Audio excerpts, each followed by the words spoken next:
ማን ነው እንደኔ ግን ዳጊ ያስጠላው?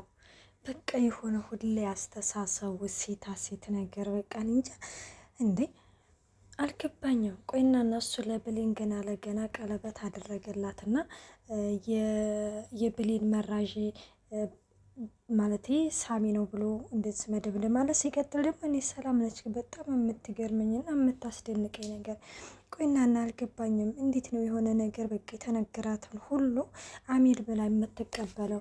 ባለፈው እንዳያችሁት ማለት ነው ሳሚ ስለ ጆ እንግዲህ እየነገራት ነበረ። ያንን ነገር ሲነግራት ጆ እንግዲህ ግን አሁን ሊሆን ይችላል ብላም እንግዲህ ግን አስባ ነበር። አሁን ላይ ደግሞ ዳጊ ያንን ሀሳብ አምጥቶ እንግዲህ እንደዚህ ብሎ ሲነግራት አውድ ብላም እንግዲህ አሚን ብላ እየተቀበለ ነው። ግን እኔ በነገራችን ላይ ማለት ሳሚ አንደኛ የሆነ የማስረዳት ችሎታ የለውም። ይሄ ነገር እንደዚህ ነው፣ ይሄ በዚህ ነው በዛ ነው ብሎ ነገሮችን ማስረዳት ላይ ብዙም ችሎታ እንደሌለው እንግዲህ ግን እናውቃለን። ግን ደግሞ ማለቴ አሁን ለምሳሌ ሳሚ ብሌን ክፍል ቀድሞ የተገኘው እሱ ነው። ግን ደግሞ የተገኘበት ምክንያት ብሌን ደውላለት ነው ማለት ያንንም ነገር ማስረጃ ማቅረብ ይችላል በነገራችን ላይ እና ምዶቼ እንግዲህ እንዳያችሁት ሌላው ባለፈው ቃልና አቶ በኃይሉ ጆ ሆኖ ማለት ነው ስለ ብሌን እንግዲህ እያሴሩ ነበረ። ጆ በወቅቱ እንግዲህ በጣም ግራ ተጋብቶ ነበረ። ሲቀጥልም እንግዲህ ቃል ደግሞ እንዳያችኋት ያንን የአቶ በኃይሉን ባለቤትና የአቶ በኃይሉን እንግዲህ ጓደኛና እንዲሁም ደግሞ የጓደኛውን ባለቤት እንዲሁም ደግሞ የጆን እናትና አባት እንግዲህ ፎቶ ማለት ነው ገኒ ጋር ነበረ። እንግዲህ ገኒ ካሁን በፊትም እንዳያችሁት አንደኛ ልክ የገዛ ጓደኛውን የገደለበት ቀን እና ሲቀጥልም ደግሞ የኔም ባለቤት የገደለበት ቀን ነው ብላም እንግዲህ ስለ ሁሉም ነገር ቃል እንግዲህ እና እንዲሁም ደግሞ ለጓደኛዋ ተናግራ ነበረ። እናም ያንን ነገር እንግዲህ ቃል እንዳያችኋት ፎቶውን ይዛ መጥታለች። ምክንያቱም ምን እዚህ በድህነት መሰቃየት የለብኝም ከእንግዲህም በኋላ ስለዚህ ወደዛ መመለስ አለብኝ ብላ እንደተመለከታችሁት ማለት ነው ፎቶውን ይዛለት መጥታ ነበረ። እና ፎቶውን ይዛለት ስትመጣ እንግዲህ ግን ያው አላወቀችም። ያው የራሳችን ሰው ነው ነበረ እያላት ማለት ነው በኃይሉ ጆን። በእርግጥም ኦኬ የራሳቸው ሰው ነው፣ ግን ቢሆንም ደግሞ በወቅቱ ጆ ብልጥ ተሆነና ምሁር ከሆነ ብዙ ነገር ይረዳል ብዬ አስባለሁኝ። ከቀደሙ ፓርት ላይ ማለት ነው እንግዲህ ነቄ ከሆነ ማለት ነቄም ካልሆነም ደግሞ ያኔ ይሆናል ብዬ አስቤ አላቅም። እናም እንግዲህ እንዳያችሁት ይህንን ፎቶ ከየት አመጣሹ ብሎም እንግዲህ ክንንተን ሲነግራት የእናትና የአባቴን ፎቶ ከየት ያመጣሹ እያለም እንግዲህ ክንጆም እየጠየቀ ነበረ። ጆም እንግዲህ ይህንን ነገር ሲጠይቅ ማለት የእናትና የአባት ገዳይ እኮ ማለት ገኒም እኮ ልትሆን ትችላለች እያለ እንግዲህ እንዳያችሁት አቶ በኃይሉ በጣም እየቀበጣጠረ ነበረ። በዚህ ጊዜ ቃል እንግዲህ ግን በጣም ደነገጠች እና ረሷ ሰው የመግደል እንኳን ሰውና ዶሮ የምትገል ሴት አይደለችም በማለትም በኃይሉን እዛው ዘርጥጣ ጥለዋለች። ጆ በዚህ ጊዜ በጣም ግራ እየተጋባው ነው። ጋሽ ምንድን ነው አልገባኝም ምናምን በማለትም እንግዲህ በጣም ግራ ተጋብተው ነበረ። እንግዲህ ጆ እንዳያችሁት ማለት ነው ያው ብሌን እንግዲህ ፓራላይዝ ሆና የምትቀር አይደለችም በማለትም እዛው የምትሰራ ዶክተር ማለት ነው እዛው የሆነ መድኃኒት እንግዲህ አድርገሽ እንድታስወግጅልኝ ይፈልጋለሁ ብሎ በኃይሉም ትዕዛዝ ሲሰጥ እንግዲህ ጆ ሰምቶ ነበረ። ጆም እየሮጠ መጥቶ ነበረ። ሌላው መላ ቤተሰቡ እንግዲህ ግን ውጭ ላይ ተቀምጧል። ያኔ የተቀመጠበት ምክንያት የሆነ ብሌን እንደዚህ አይነት ነገር ይገጥማታል ብሎ አላሰበም። ጆ እንግዲህ ሮጦ ግብ ሲገባ እንግዲህ ልጅቱ ያንን መርፌ ማለት ነው ወደ መድኃኒቱን ማለት ነው እንግዲህ ለማድረግ እንግዲህ ስትጣጣር ይደርሱባታል። ጆን በዚህ ጊዜ ያንን መርፌ ያስጥላትና በአይኑ ጠቅሷት ነበረው ሂጂ አምልጭ አይነት ነገር ማለት ነው። ጆ አሁን ላይ እንግዲህ ይህን አንደኛ ማለት አሁን ለምሳሌ ሰላም ሳሚ ነው ይሄንን ነገር እንደዚህ ያደረገው እንዴ ብዙ ነገር አሁን ላይ እኮ እንደውም የዚህ የመርፌው ነገር ማለት ነው ስለ ጆ ብዙ ነገሮች እንዴት ሊያውቅ ቻለ፣ እንዴት እንደዚህ ሊያደርግ ቻለ በማለትም እንግዲህ ብዙ ጥያቄዎች ሊፈጠሩ ይችላሉ።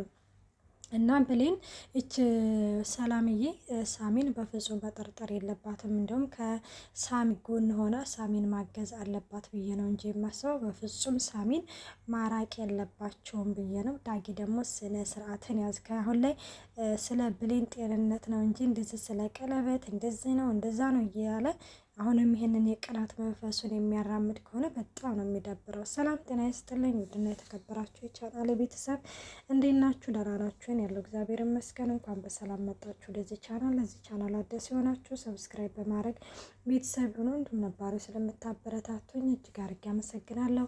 ተወዳጅና ልብ አንጠልጣይ የሆነውን አደራ ድራማ ይዘንላችሁ ቀርበናል።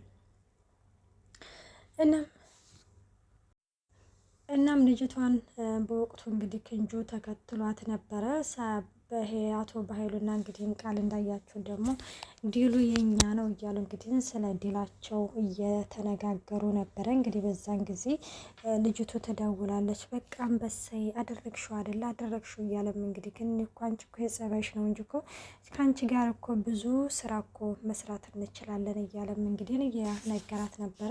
እናንን ነገር እንግዲህ ሲነግራት እንዳያችሁት ማንም ሰው አላየሽም ማለት ነገሩ ተይው አንቺ በጣም በስርዓት ነው ስራሽን የምትሰሪው፣ ከአንቺ ጋር ነበረ ብዙ ስራ መስራት ያለብኝ እያለም እያሟሟቀ እየነገራት ነበረ። እና በዚህ ጊዜ እንግዲህ ከን እንዳያችሁት አይ ልጅቱን አልገደልኳትም ስትል በጣም ተናደዳት። በኃይሉ ማለት ምን ማለት ነው አልገደልኳትም ማለት? አንድ መጀመሪያ አንድ ዶክተር መጥቶብኝ ነበረ። ዶክተሩም ምን የማውቀው አይደለም ያኔ እሱን ተወጥቼው ነበረ፣ ግን አንድ ልጅ መጣ እሱን ግን ፍጹም ልወጣው አልቻልኩም፣ እኔ አልቻልኩትም ትለዋለች ማለት ነው። ምን ማለት ነው ምን እያልሽ ነው ምናምን ስላትም አቶ በኃይሉ አልቻልኩትም እሱን ልጅ እና እሱን ልወጣው አልቻልኩም በማለትም እንግዲህ ክን ትነግረዋለች። ምን አይነት ልጅ ነው ልጁ ምንድን ነው ቀይ ነው ቲሸርት ያደረገ ሲልም እንግዲህ ልትናገር ስትል ጆ ይመጣና ይኸውልሽ ስለ አንድ ነገር እንዳትናገሪ ብሎ ቢላ ይደቅንባታል።